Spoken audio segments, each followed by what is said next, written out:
All right, what's up? This is going to be a super short and simple video on different times and time zones, and I'm going to also show you a super helpful indicator that will easily mark this out for you. All right, so as you can see on this chart, we have three main different time zones or kill zones. Okay, so you have London, New York, and Asia. You really don't need to worry about Asia that much. I'll show you how it'll be marked out for you, but you don't really need to worry about it. So the reason that we trade at the times that we are going to be trading, that I will show you, is because different sessions bring in different types of volatility. So Asia sessions brings in very low volatility to the market, meaning the market doesn't move a lot when it's this time of the day. And this is all New York Eastern time, okay? So I'm pretty sure this is like 3 a.m. or something, right? So it doesn't matter. You're not going to be trading during Asia session.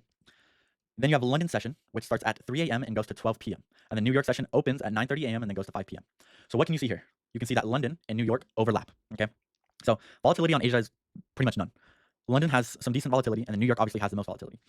Now you're probably wondering, why is this important? So the times that we are going to trade is going to be from market open, 9:30, all the way up to 10:10. That is your time period that we will only be trading. That this model that I'm teaching you will only work. Well, it works on different. It's just the most and highest probability. Okay. The reason that we trade at 9:30 to 10:10 is due to the fact that the influx of volatility is the most because it's overlap of volatility from London session and New York session combined, right? Making it super volatile and meaning our moves when we enter the market will happen quick and fast, and liquidity will be taken out. Okay.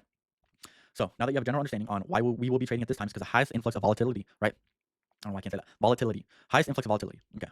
So we don't need that. And I'll show you important liquidity from these.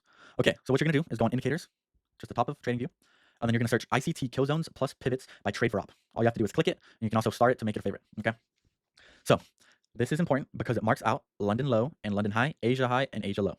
These are your super important higher time frame to middle time frame draws on liquidity.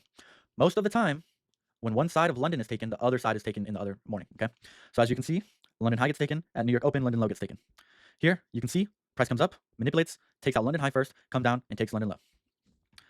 I guess it doesn't want to show the rest, but that happens most of the time. As you can see right here, this did not happen today. Okay, so that is how you use different sessions in session highs and session lows as draws on liquidity. You want to mark out Asia and Asia low just because you can have it, and pretty much the same thing happens with Asia high and Asia low. But the most important liquidity is going to be London high and London low. That's when it's going to help you with your daily bias. And once we get into daily bias and the whole model playing around, we will dive deeper into this indicator in London highs and London lows. But now that you have an understanding of what it actually is, this is what it's going to be helpful for.